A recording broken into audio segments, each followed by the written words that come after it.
Everyone, and welcome to the Torvus podcast. My name is Ari, and today I am super fortunate to be joined by four wonderful women. I am super honored to have them here. They are all practitioners in Brazilian Jiu Jitsu, and we're going to spend the next hour chatting about Jiu Jitsu, women in Jiu Jitsu, and things of that nature. So I want to thank Angel, Talia, Rena, and Meagan for joining us. Thanks for coming on board. One of the reasons that I wanted to do this is because we were talking off air on Facebook about women in jiu-jitsu. And what I think that a lot of people don't realize is some of the trials and tribulations that women go through in a male-dominated sport, which males aren't really aware of. And I think it's important for them to understand kind of what goes on in a female perspective. And that's kind of why I'm having the four of you on the show today. So kind of the first thing I want to chat about is we all have different experiences of coming into jiu-jitsu and your reasons for starting. So let's just kind of start there of your reasons for getting into jiu-jitsu and what got you on board. So Rena, why don't we start with you? Sure. So Ari, as you know, I actually started coming to the kickboxing class that Pierce offered back in the day. And I'd always wanted to come to join some kind of martial art. And Pierce offered jiu-jitsu at the time. I was intimidated for quite some time about joining it. The classes would always start after the kickboxing class. And then you guys offered that women's self-defense course. And so once I came and joined that, it was an easy way for me to segue into the co-ed jiu-jitsu classes. So I think the women's self-defense course is really awesome. Mm-hmm. And did you know anything about jiu-jitsu prior to coming to class other than seeing it before kickboxing? After? No, like not at all. I just knew it was a martial art. I didn't actually even look into it. I thought I'd give the women's course a try, and then I was hooked. Okay. And so Angel, how about you? How'd you get involved?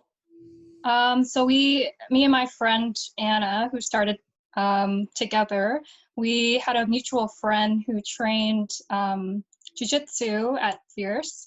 So he was mentioning about, Fierce offering a self-defense program that he thought would be really great for us. So me and my friend both decided we'll try it out. And so we signed up for the self-defense course, and then that's when I met you and kind of learned a little bit about jiu-jitsu there. And then during the self-defense course, I took a class with Dan and did a couple of BJJ regular co-ed classes. And from there, I just got really hooked from the first class. So that's how I started. Cool. Okay. How about you, Meagan? I was looking for yoga. I used to drive back and forth past your Fort Street location, and you had the windows painted and you were advertising yoga. So when I logged onto the website, I was initially looking for yoga, but when I looked at the schedule, I saw it was actually Angel was teaching at the time, the women's class for women by women. And I was curious enough to send an email. And Lindsay's response to my email was so warm and heartfelt and genuine that I had to come and try a class, and I was hooked. Cool. Okay. Talia, what about you? So I started when we first moved here because my parents had retired, so we came out to Victoria, and my original plan was to start studying at UVic. But I actually dropped out, and I was going through some mental health issues, and my dad had introduced me to Fierce because he started training there. He was training back in Ontario, and he started with you guys. So it was just kind of those, didn't really have anything to do and just decided to tag along with him. So, yeah. So now that all four of you are in jiu-jitsu and you are all several years into it, I mean, the reasons for starting are different for everyone, and I understand that. So let's kind of talk about what kept you in. What were the positives that, it's a weird art. I mean, if you don't know jiu-jitsu, it's what people see from the outside is two people laying on each other. I mean, that's kind of the joke we talk about. So Tal, why don't you just talk about what kept you in? I don't know. I think it's definitely kind of like a personality type thing. I felt like I had never really found like my hobby. Like I did soccer and riding and dance, but everything was just kind of like okay. And then once I tried jiu-jitsu, there was something that really clicked. I think it was that physical aspect of being like an inch away from a person, and it kind of gives you that adrenaline, like you're actually like you're fighting with this person, and whether it's, you know, like flow rolling or anything. It was just I think I got hooked on the adrenaline at first. And yeah, and I think I've always been competitive too. So once I figured out that actually I heard that like Angel had competed as a blue belt and everything, and once I heard that, I was like, well, that's something that I want to do. So yeah. Awesome. So how about you, Angel? It's funny that Talia says that, because Talia brought me back into competing, because I shied away from it for a really long time. But for me, it was, so I wanted to learn self-defense. I did Taekwondo when I was really young, and it's, I mean, it was great for like flexibility and learning how to punch and kick. But like, if I was ever confronted on the street, I definitely don't think I was confident enough to defend myself. So Jiu-Jitsu kind of gave me that self-defense and that confidence to kind of feel comfortable if something were to happen.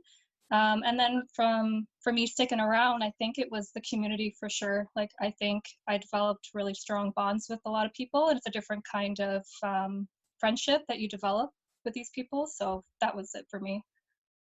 How about you, Megs? I think my reasons grow and evolve as I grow and evolve. When I first started, I really loved the sense of empowerment, you know, and being able to toss a 6 foot guy, you know, 6 foot, 200 pound guy, you know, and I'm 5 foot nothing, and I can toss somebody. That is super cool. And, you know, as I've grown and have, you know, more life behind me, it changes, and it's become the community, and it's the relationships that we foster, and like it's a reflection of life, right? Like we practice speaking up. We do these things that make us uncomfortable in jiu-jitsu on the mats in a safe environment, and then we have more skills when we have to go and have those uncomfortable conversations at work or whatever the case may be. How about you, Rena? So my reasons kind of changed, I guess, at different points in my life, like how Meg said, but I feel like it's a great stress reliever. You know, it's a good workout for me too. Like, I'm definitely not someone who really likes going to the gym. I hate that, you know, whereas jiu-jitsu, you can come and you can learn, and there's a great sense of community as well. I love that too. And it's really helped my confidence. I'm generally a very shy person. And it's really helped me, I guess, come out of my shell more. Okay. So now I'm going to throw this out just to the four of you, and you can jump in how you want. I'm not going to go back and forth. We'll just have just a conversation here. But one of the things that I was thinking about was, what are some of the things that you think are keeping women away from doing jiu-jitsu? So let's say they know a little bit about the art, but they don't want to do it. What are some obstacles getting in the way of that? So I'll just open up to the floor. So I was thinking about that, and I think there is this pretty big misconception that if you want to start jiu-jitsu, you have to already be this like tough personality. You have to come in knowing that you're going to get beat up by men and you're going to have some hard days. But honestly, like, I mean, I don't know. I don't want to say like I wasn't tough coming into jiu-jitsu, like whatever, but I'm also a super sensitive, like emotional person. And I think that women should just know that like, you don't have to be tough to enter jiu-jitsu, but it's one thing that it'll actually teach you, right? Like you're taught to be comfortable in uncomfortable positions. And I think that applies to everything in life. So I don't know. I don't like the thought that you have to come in and just know that you're going to be manhandled. That's not it. It's like, I don't know. And on the days that you can't be tough, you have this amazing, like we have an amazing women's group that you can fall back on and be emotional with and talk to, right? So that's my opinion. Well, because it does obviously tend to be a male-dominated sport. So I think for women, it's a lot easier to come in if you know that there's other women at the gym. And starting something later on in life too, you know, you think maybe it's too late for you, like you're too old for this, but really, you know, you can start anything new at any point in your life. Yeah, I think for me, you know, when I started, there wasn't that many women at the time. So when I went to my first class, it was all I saw were males, really. But I think it's just like our team, like the guys at our gym are just so friendly, and they're not trying to manhandle you or be super aggressive, you know. So I think it's like who you bring into the gym, who trains there, how aggressive they are with you, and you know, if they're welcoming. Like the atmosphere of Fierce is just very welcoming. So I think that really drew me in, and that's also, even though there weren't a lot of women there, I wanted to stay because it was just that atmosphere, that vibe that I got. So I think that's super important in a gym. I think it is intimidating. And I think intimidation is probably the number one factor that keeps women away. And you know, like one of the other things that I thought about and is uncomfortable to say, but like it's not pretty, you know, like we don't have long nails. We don't typically have our eyelashes done. You're not wearing makeup on the mats. And I don't actually know if that's a deterrent, but there's certainly been times like over the past few years that I was like, you know, I wish I could have fake nails, but that's not going to work for training, and training's more important to me, right? But that thought has crossed my mind, and I don't know if another woman might place more value on those things than she would training. So these are some of the barriers that have come to your mind, obviously. So once you're involved in the culture and stuff like that, you know, I believe that perception is a big thing, and males and females have different perceptions on what they're seeing on the mat at any given time. And the four of us were in a discussion recently, and I'm always want to hear different perspectives. And I was enlightened on things that didn't really occur to me because I have, you know, my blinders, my male blinders, as I call them, but I really try to do this, but obviously I still have these at times. So it's important to listen. And I think listening is really important for this type of exercise. And it's not always having an answer. It's just sometimes just listening, right?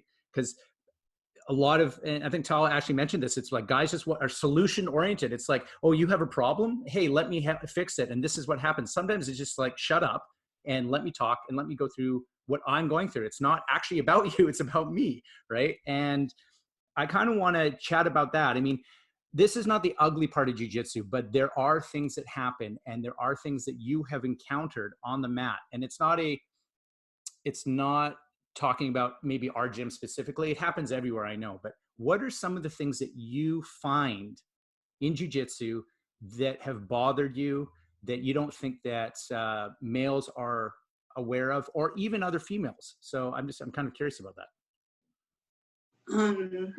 I have so many examples of it, but I was trying to figure out how to word this, and it was kind of like the general, like what it boiled down to was just when men or women are unwilling to do either, like, I don't know, it's just the unwillingness, like either to learn from a woman or sit there and hear her perspective without butting in or saying like, no, I don't see that, or no, I don't think that exists, or just anything, like when somebody just kind of shuts you out. And I think it's so important to, like you were saying, Ari, open up the communication to everyone. But it makes it very difficult when it becomes super intimidating if a woman specifically wants to express themselves, and they're automatically belittled because not everybody, and most of the athletes here are male. They're not going to see these things, right? One of the examples actually I did want to talk about was a while ago. And I know our gym is great. Like I have some of my best guy friends around the gym. They're super polite, super respectful. Like I've never felt anything from them, but there was this one night specifically about jiu-jitsu culture, and we were all watching the women's Polaris together. And the entire time that these amazing women were competing, all of the men in the room discussed their spats, how long their hair was, if they were wearing fake eyelashes or not, and it carried on through the whole thing. And I sat there and I wasn't disappointed. It was actually like embarrassed to be sitting there with everybody, because if these men were talking like that about these incredible athletes who are brown and black belts, and they're talking about their physical, like what are they wearing? Like me as blue belts, like what are you going to talk about us, right? Yeah. It was very disappointing.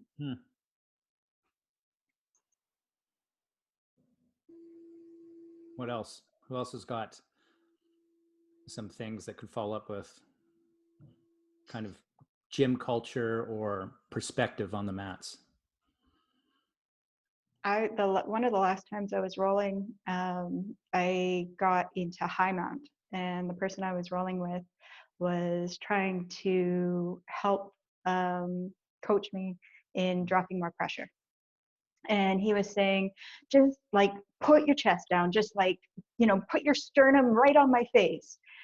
And then he stopped and he looked at me and he went, "Oh, you're not going to do that, are you?" No, I'm not going to smush my boobs into your face. It's different. That's all, right? And I don't think, I was so proud of him for recognizing that, but I don't think that that is the norm. That I might be uncomfortable to grab or hold in a certain way, or, you know, execute a certain movement, because our bodies are different. How about you, Angel? I have two things. My first one would be this comparison thing.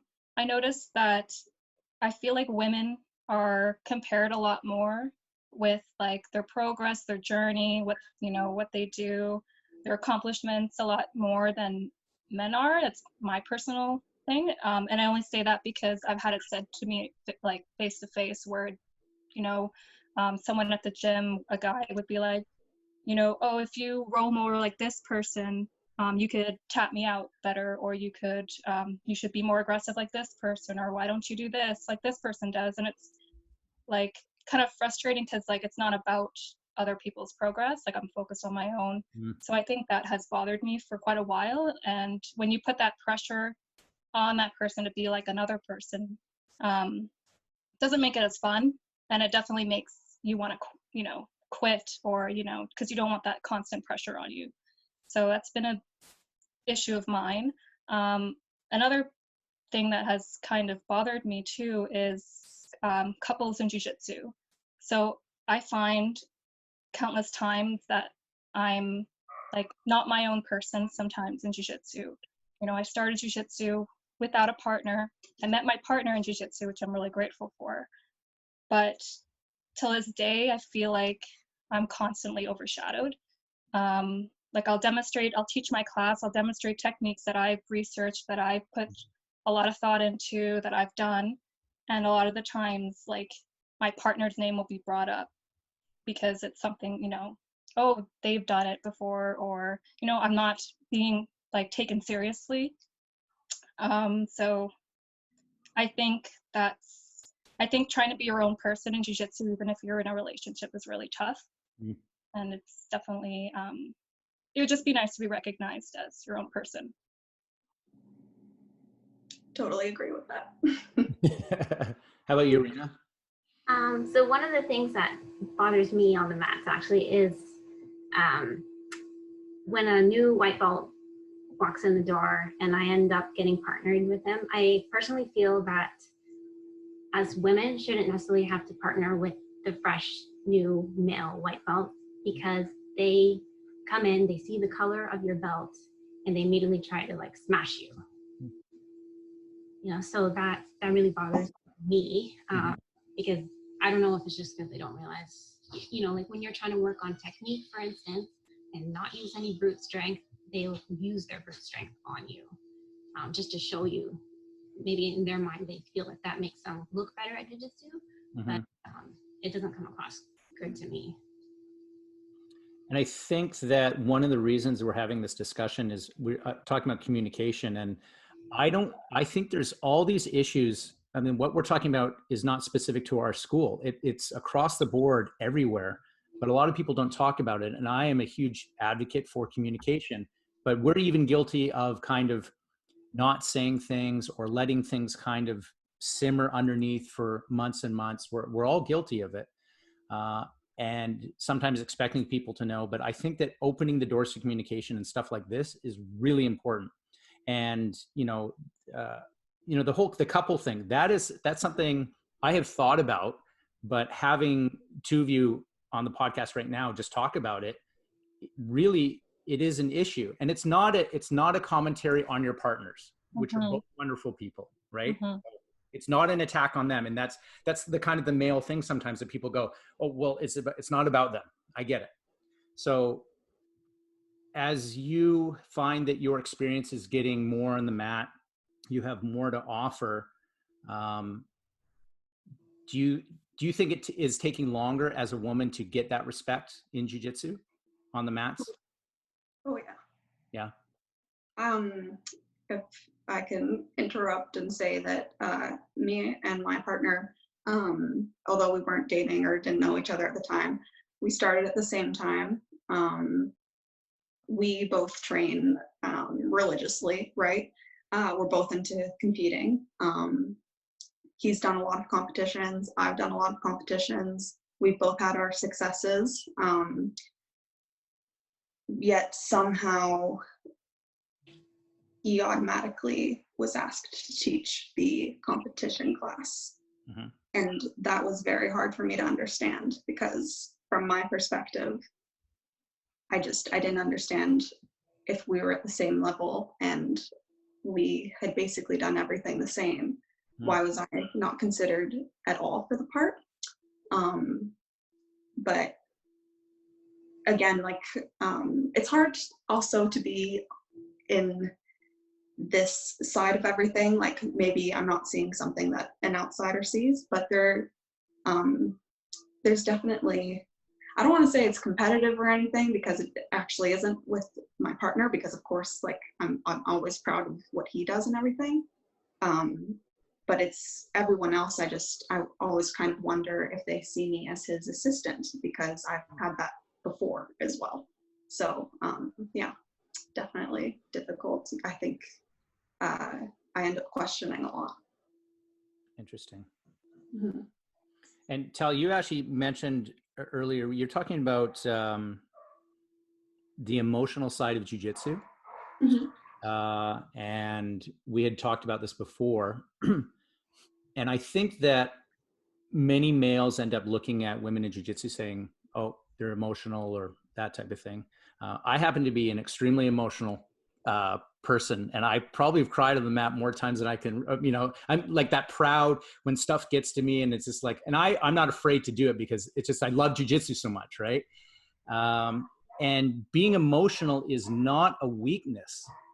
And I think that's what bothers me personally, but it's used as a kind of, people throw this on, especially women. It's like, oh, they're emotional and it's just let them pass. And I don't know, that's a pet peeve of mine personally.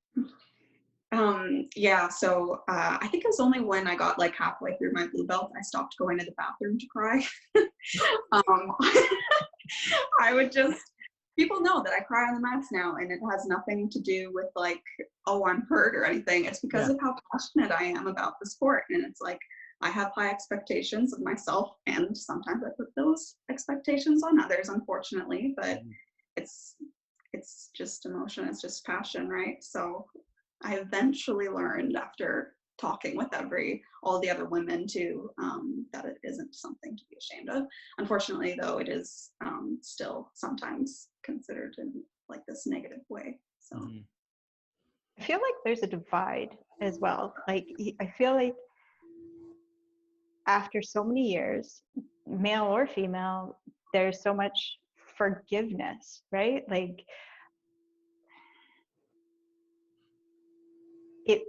I don't care whether or not the guy that just walked in off the street respects me or not. That's got to be earned both ways. But I do care about the people that I've been training with for the last 4 years, and the people that have been at the school even longer. And I think that when they see somebody cry on the mat, they understand the passion. And those are the opinions that matter to me. Yeah, well, I am actually a very emotional person. I don't know if it's the, you know, the pregnancy hormones. I used to cry all the time, and these hormones are like hormonal. So, but yeah, I mean, I don't know. I kind of agree with Meg about the fact that, you know, before it used to matter a lot to me about what people thought about my game. And now I realize, you know, I can't care what other people think. And then also like these breaks in training, you know, because I'm now a mom, and I'm going to want other kids. So I'm going to be taking all these different breaks, and they're going to impact my journey. You know, like there's going to be times when I come back, I actually joke a lot about how I'm going to forget my jiu-jitsu when I come back. And, you know, and I might, and my body's changed. And so I really can't, you know, people are, what they were used to seeing from me before, they're not really going to see from me, you know, when I come back. And I know that.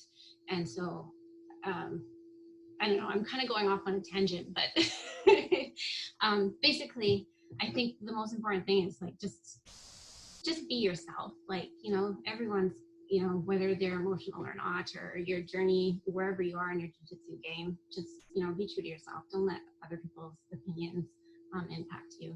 Mm-hmm. So if I were to ask the four of you to turn into a white belt, in a white belt mind and brain, and you're sitting on the mat, you've been to 5 classes of jiu-jitsu, to kind of pull your back to, if you can remember kind of what that was like, what was some of the dialogue, the internal dialogue going on at that time? And the reason I bring that up is because I know that new people starting on the mat will have that similar dialogue. What was the dialogue going on in your brains when you were learning technique, when you were with 80% males in the school, that type of thing? Not good enough. I'm not good enough. I'm not smart enough. I'm not fast enough. I don't get it. Why am I mixing it up? I'm super dyslexic, dyspraxic. So wrong hand, wrong foot, wrong direction. Oh my God, it's all angles. Why is it all math? I hate math. Not good enough. Just any variation of not good enough. I used to look at like, because when I started RE, you had just gotten your brown belt, and so all of the next highest level was purple. And I used to look at the purple belts and think, okay, when I get there, like I'm gonna have made it. Like purple belt's the belt to get. And when I got to purple belt, I realized I have so much to learn. Yep. For me, it was like, white belt was intense. For me, it was like I was scared of a lot of things. Like I was intimidated by everything. I was like, oh man, I can't do that. I can't roll like that. I can't roll over my head and do a forward roll. What are you talking about? So for me, it took a long time for me to like kind of slow us down and be okay with like, you know, everyone else is going around the room standing and forward rolling on their feet. You know, it's okay if I just go drop down on my knees because I'm scared and just forward roll and take my time. So I think starting as a white belt, to be okay with, you know, taking your time.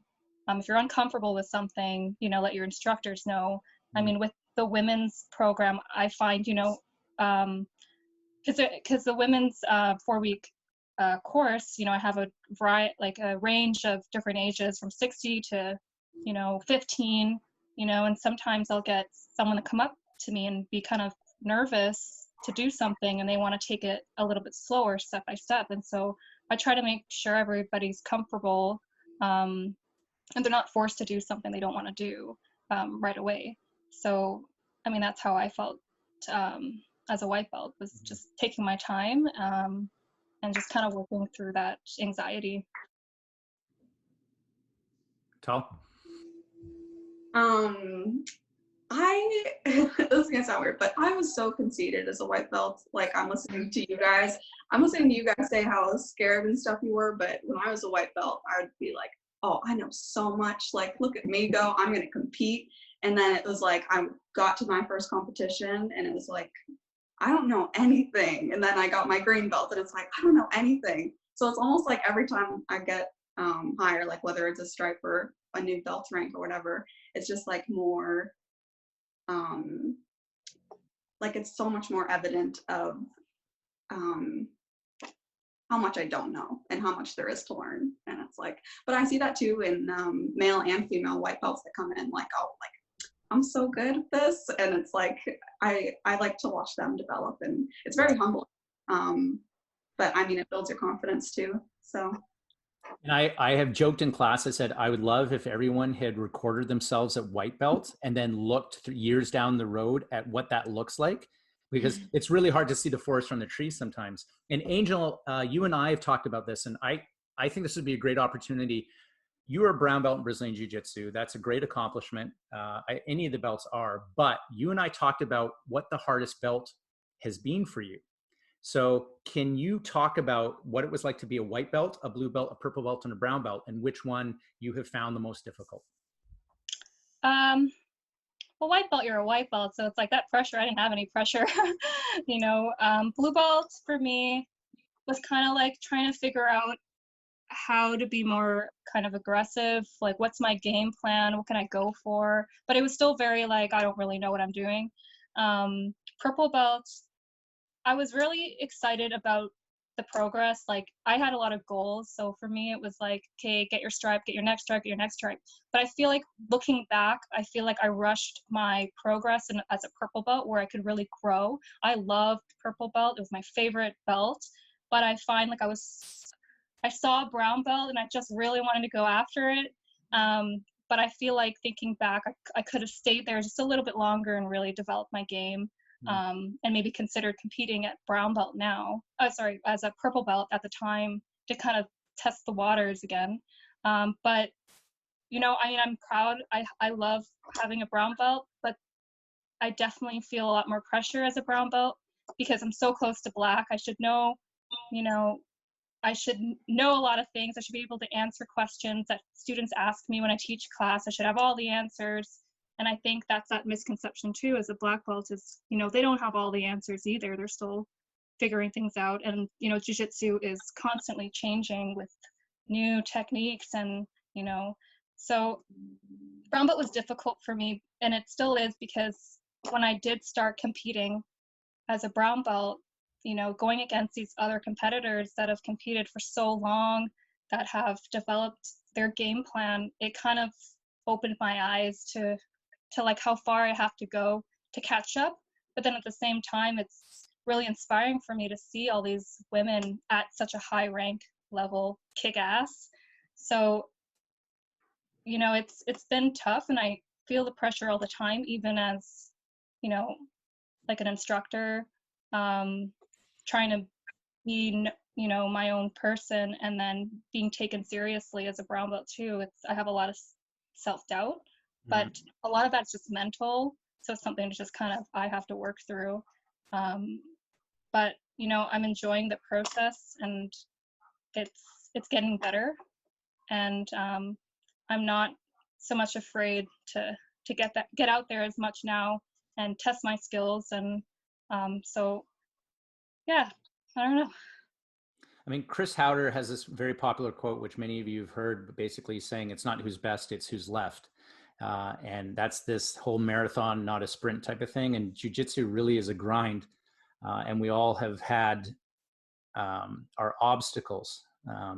And two of you have already mentioned obstacles that you have. We talked about dyslexia being one obstacle in jiu-jitsu. We talked about mental health being another obstacle in jiu-jitsu. And a lot of people don't want to talk about these things. So I actually want to hear from you about some positive stories that have come out of jiu-jitsu, in particular to some of the struggles that you came into jiu-jitsu with. So Rena, let's start with you. What kind of things can you think of? Well, I tend to be one of those learners, like I don't watch jiu-jitsu videos outside of jiu-jitsu, and the reason for that is because I don't learn like that. I can't see something and all of a sudden do it. So with me, like coming to class and being able to, I actually want to talk about Dan Phillips actually for a second. Dan Phillips, I feel like really gets the way I learned jiu-jitsu. And so he teaches the way that I need to be taught, which is being shown how to do things. And that's one of the reasons that like I'm competition too, because like once you get it, you get it. And jiu-jitsu, I'm kind of having a hard time kind of putting this into context, but with jiu-jitsu, and the reason that I like Dan Phillips so much in his teaching is because he always comes and shows me the way I need to be shown. And even if it's like a beginner's class, he'll come, even if he knows it's something that you're familiar with, he'll come and kind of tweak it, like give you something new, which kind of opens your eye to that. So I feel like jiu-jitsu helps my learning in that regard. I don't know if I really answered the question. How about you, Meagan? So like equal and opposite. So actually the private session I had with you early on changed my life, honestly. So before jiu-jitsu, I was really into ballet. I was a dancer for 14 years. And that's where a lot of my not good enough narrative originated. And when we had that private and you and I were working together, I didn't even know about dyspraxia. And you were the first one that ever mentioned it to me. And so all of a sudden it went from I am not good enough to, wow, I've been working with an undiagnosed learning disability that causes me to mix up my gross motor movements for years. And I've accomplished all of this. Wow, actually, I'm pretty good. Like 30 years of baggage, I put down right then and there. And I still have moments of not good enough because that's a really well-worn path. But that is, I think, one of the biggest takeaways that jiu-jitsu has given me. The other one is the support and the community. And you all know I lost my dad last year. And being able to lean into this community has been so helpful in healing. Awesome. Talia? Yeah, I think I have to second what Meagan said. Since high school, I've had anxiety and depression. And it's, I mean, part of it is like the physical aspect. It's like routine of jiu-jitsu, and you have to be in the moment, which is very meditative, right? Which helps me, especially with my anxiety, because it allows me to just be in the moment. I'm not thinking about everything else. But I think what's like the greater force is the people who are there, and it's like a chemistry that you form with your training partners. And I mean, I've relied on almost everybody, and I think I don't know, I wouldn't give that up for anything. And also, I just want to second what Rena said about Dan Phillips. He is absolutely one of my favorite teachers, and what really gets me is how excited he gets when I do something good. Yeah. It makes everything like so much better. So Awesome. Angel? Yeah, I agree with all three of you. Dan is great. Actually, because he is the reason why I stuck around. He was my first class, and that's why I'll always remember like the way he introduced himself. He was just so awesome. He was just kind of, carefully came over, shook my hand, and that's kind of like, you don't expect instructors to talk to you. I don't know, like, so for him to actually reach out and actually greet himself was a huge thing. Like, made it really approachable to talk to him, and so yeah, I don't know. So you kind of have all touched upon different aspects, and let's actually talk about Dan for a second and his attitude and kind of reaching out. So the ability to do jiu-jitsu and the ability to teach jiu-jitsu are two different things, and sometimes they complement each other, sometimes they don't. And I think it is important for instructors, because a lot of you have instructed, on being approachable. What is a thing that, as a new student, is important when you're on the mat? Do you think approaching them, like the instructor approaching them and talking to them rather than just leaving them off to the side, is important? Like, do you have any things that come to mind with that? Oh, hands down. Like Dan, I remember Dan, same as Angel, Dan came out to me on my first class, introduced himself. So I think the instructor approaching, you know, the new students, introducing themselves, welcoming them to the class is huge. That's like one of the things I remember. Actually, I'm going to jump in here. Would you have lasted in jiu-jitsu if you came into class and Rena, I'm like, okay, going at it, I'm just going to, you now have to grapple. And you're like, I know nothing. It's like, it doesn't matter, just survive and we'll just leave you be and stuff like that. Would that be a turnoff if it was just being thrown into the meat grinder? I know some people love it. They love the competition. They love the energy, but what's your opinion on that? I think it would have been a turnoff for me, for sure. I mean, it might not be a turnoff for everyone, you know, but for me, I think I definitely wanted to be eased into it, at least shown like maybe some little things on how to survive or what I need to do if you're going to grapple, or at least grapple. I think, I mean, now Fierce has the rules where, you know, you need to grapple with a higher belt, but at the time when I started it, we didn't have those rules.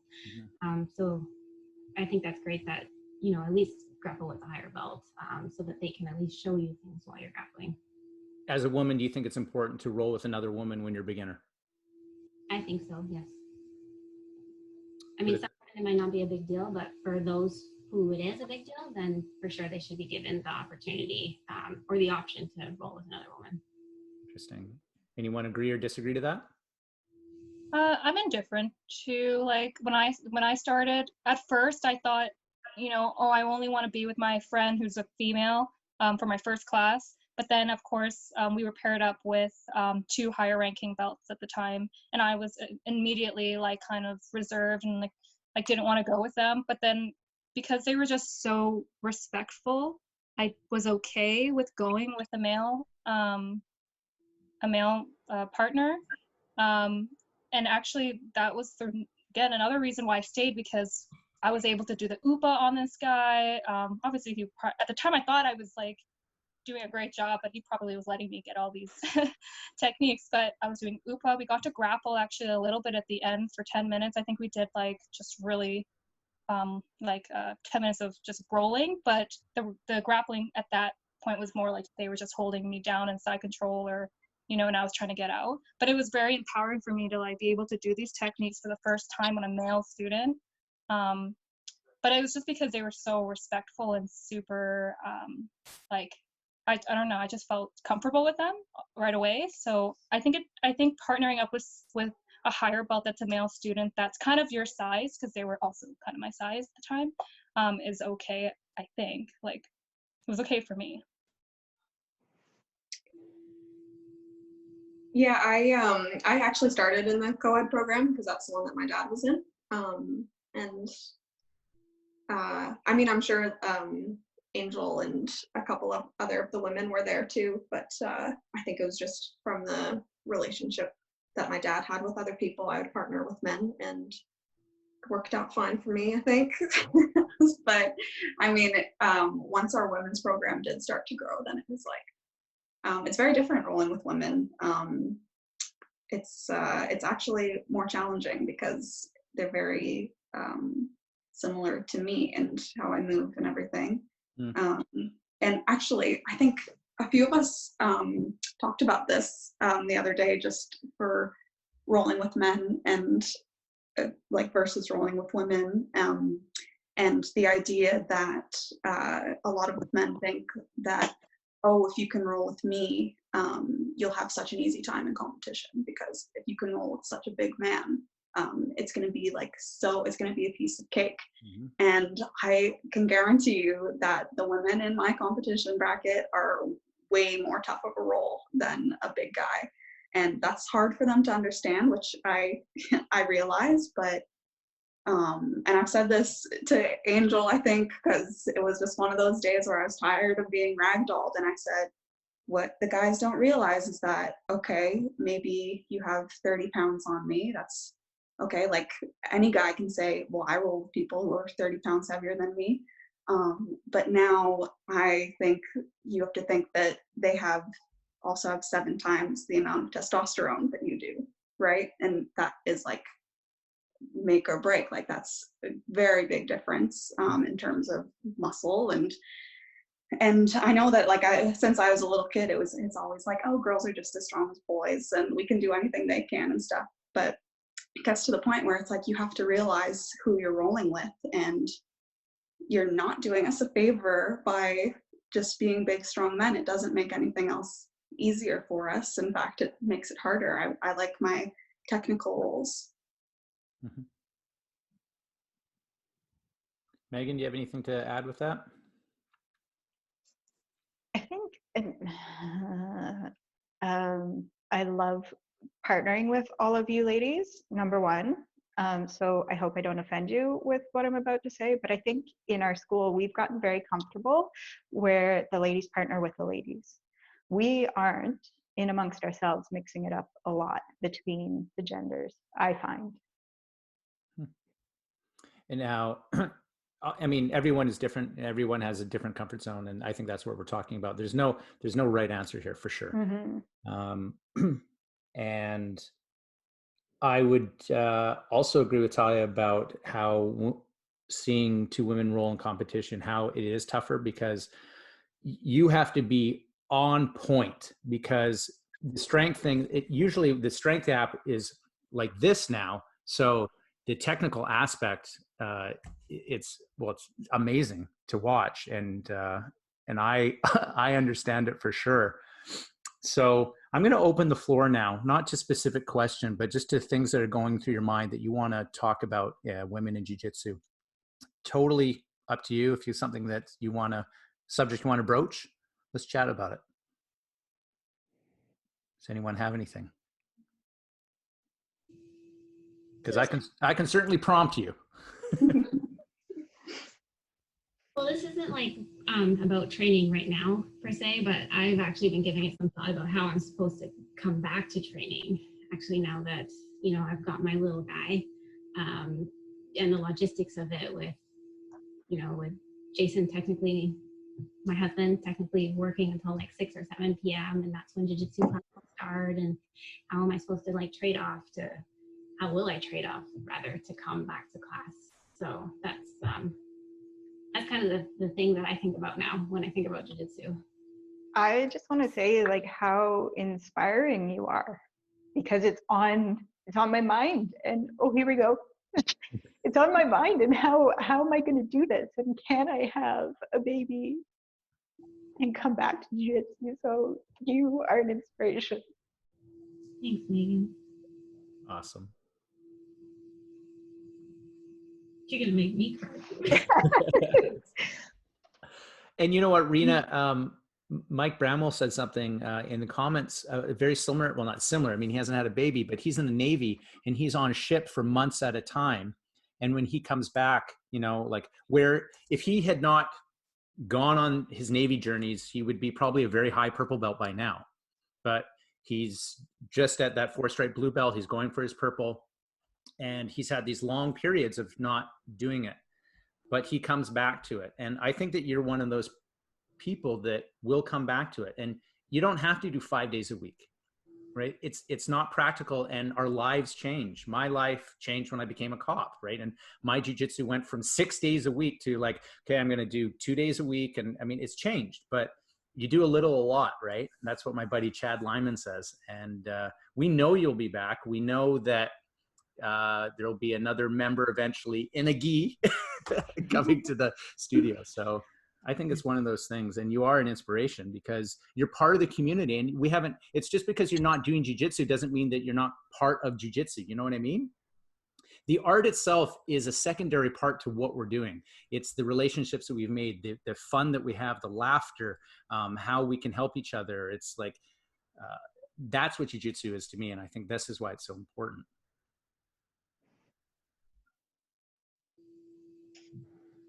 So, Angel, what do you have? Anything? What am I thinking about right now? Well, with this whole COVID situation, I have a lot of thoughts where it's like, man, like I'm not training, all this work I've put into this past like few months, or it's going on the train. Like, I think like being like not having, I don't know, just being able to slow down. I actually I thought I would miss jiu-jitsu a little more too while while like, you know, the gym has shut down, but I'm actually really enjoying this break. And I think it's just because it's been such a long time since we've had a break where, you know, I'm not always stressing about jiu-jitsu or my progress or my goals. And it's like a nice mental break for me. But I do still think, you know, what are ways I can keep fit so that when I do hit the mats, I'm not like completely out of shape. But you know, I don't know. I think the break also has let me dive into other interests as well, like other hobbies, like things I've always kind of put on hold that I've been wanting to do for a while. But so I don't know. I have a weird thing with it right now. Like I like the break, but then I also want to train at the same time. So that's going through my mind. Yeah. Talia? Well, I'm definitely missing competition and competition prep. It's again having that like routine and setting goals and everything. So it's kind of like once that's stripped away, and not that I can't still have those jujitsu goals or whatever, but it's kind of like what Angel said. It's like finding new things and trying to set new goals for anything else, and it's just difficult because I find that jiu-jitsu became like the biggest part of my life. So yeah. And I think I kind of share some of that as well. Part of my mental health is connected to my physical release of doing jiu-jitsu and being on the mat, and also just seeing people actually at the school and laughing and talking and doing jiu-jitsu and talking about it. And it's not just the physical stuff, but it's being part of that community. And I do miss that the most. And that's kind of the biggest thing for me. They talk about putting on the COVID-15. I haven't put on 15 pounds yet, but I've definitely put on some weight because of it. And so yeah, it is tough. What I want to do is I want to end off the interview with advice. And I want you to think about some advice, some jiu-jitsu advice that was given to you over the last few years, and something that comes to your mind when you think about jiu-jitsu advice that has helped you from, you know, a video, someone you saw, another woman, it doesn't matter. Anything that jumps into your mind, jiu-jitsu quotes or advice that kind of defines who you are or has helped you? For me, I don't know really where this came from, but actually it might have been my dad, I don't know. But just the ability to kind of be open-minded to things. I think just having that like general base is really good, because it not only reflects on open to trying new things, and like Angel was saying, forward rolls, that gave me major anxiety as a white belt too. But also in terms of like learning from people, like you can learn from lower belts, be open-minded to that. You can learn from women. I don't know, just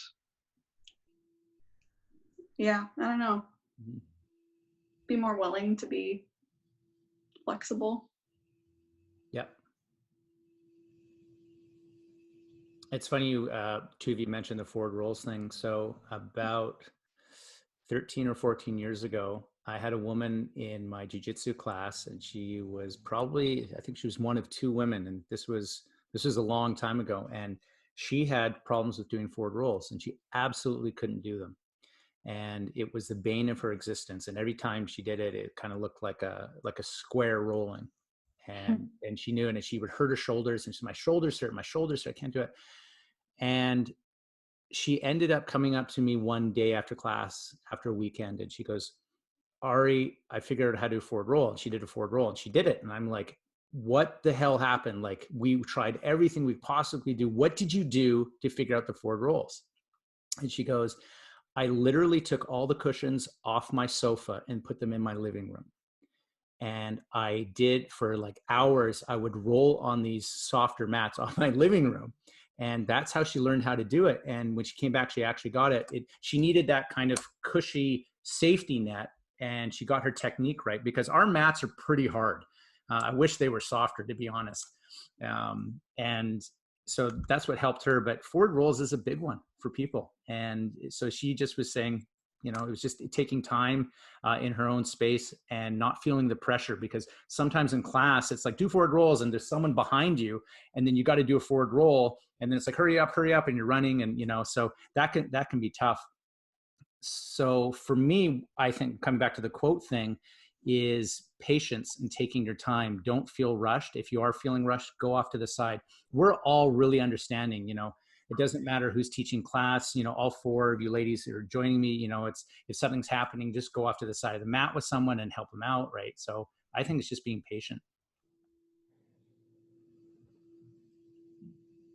Meagan, do you have anything? Yeah, I have two, if that's okay. It was one that you had said to me ages ago, that I carry with me every day, and it was roll it back. So if I would get really upset because I couldn't follow a whole technique, and you had said, did you get the beginning? Great. Now what's step two, right? So it's like, celebrate those little victories and roll it back. So it doesn't matter if you get the whole technique. Did you get a little bit more than you got last time? Great. The other one that I really love is find what you love and let it kill you. I know. It was, but I think like what I really love about it is the duality, right? So if I don't love something, why am I letting that kill me? Everything will, right? That's our eventual end. But if I don't love something, then why am I putting so much time and energy into that? Angel, Rena? Oh yeah, you go, Rena. So there's two things. One is, you actually said it earlier in the podcast, but it's something that I also say to myself, and Jiu Jitsu is, you know, it's a marathon, it's not a sprint. When I was a blue belt, I was basically focused on getting stripe after stripe on my belt and racing towards purple. And it's only at purple where I really just wanted to be a purple belt, take in what I can. Because, you know, if it takes me a few years longer than the next guy, then that's fine. It's a marathon, it's for my life. And then the other thing is actually something another student said to me in a class once. And it was, you know, okay, if I don't learn it this class, it's fine. I'll pick it up at a different time. And that kind of helps me sometimes, because there are times when you have bad classes and maybe you just aren't retaining anything. And so I always tell myself, like on those days, like, it's okay, you know, I'll be back, I'll learn it again the next time. Yeah. Angel. For me, when I got back into competing, when I competed in Vegas, and then I realized what the competition level was like, when I came back, I had to really, you know, I felt very overwhelmed. Like, where do I begin? You know, how do I get to the level that they're at? And I had to, so every month I write short-term goals, things that I can achieve. And it's something like, you know, today's class, I'm going to get one arm bar, or today's class, I'm going to pass this guy's guard 3 times, or I'm not going to let them pass my guard 3 times. And so those are the goals I've created for myself, because I get very overwhelmed, you know, trying to achieve so many different things. So I had to really dial it back down to these little short-term goals. I really like quotes that inspire me. So every month I write a quote of the month that really inspire me. So at the time, back in March, before we shut down, my quote to help me through that month was, the struggle you're in today is developing the strength you have for tomorrow. So I find with my jiu-jitsu journey, it's become that stuff now to kind of help me keep going. So, I mean, for anyone who's struggling in jiu-jitsu, whatever rank you are, lower belt, higher belt, you know, we're all going through the same things. And I think finding a way to help you achieve your goals and help you enjoy the process is, I don't know, is important. Mm. Well, I appreciate all of you for joining me today, and each of you have brought me a lot of wisdom over the years and taught me a lot of things. And I'm not just saying that, I honestly honestly mean it. I appreciate what you bring to our school. I appreciate you talking about some of the struggles and difficulties that women have in jiu-jitsu, because I think it's something that everyone needs to be aware of. We shouldn't brush it underneath the rug. We need to communicate. We need to talk about it. We need to explain that being emotional is okay. And this is a hard art. And for those that stick through it, I mean, you really need to pat yourself on the back. And it's not just women, it's men too. It's a tough art. So you guys are doing awesome. So thank you for being you, and thank you for joining me. Thank you for opening up the discussion. Yeah. Yeah, Ari, thanks. I really appreciate you listening to what we have to say and not judging us, because that was a big fear of mine being vocal is, what are people going to think about what you say? And so being able to talk to your own coach and share these struggles is like a huge thing for us. One of the things you'll find is not everyone's going to agree with what you say. I've had my fair share of bullshit over the years, and I will continue to have it. And it makes you stronger eventually. But I mean, you surround yourself by amazing people, and that's what kind of gets you through it. And who you're listening to is an important thing. So if you have naysayers out there telling you that you're not good enough, or you're this or you're that, I mean, should you even be listening to them? So I now just tune them out. I don't watch them. I don't look at it. And Angel, you and I had a discussion after the Vegas thing about, who we follow on social media, and do we really want to be inundated with that kind of thing? And my answer, and I think you agree, would be no, we don't need it. So we don't need to follow it. Why look at it, right? Why let it kill you? Yeah, totally. Yeah. Okay, so until we get back to the mats, hopefully we can do this again. And I hope you guys are all well. So thanks very much. Thanks, Ari. Thank you.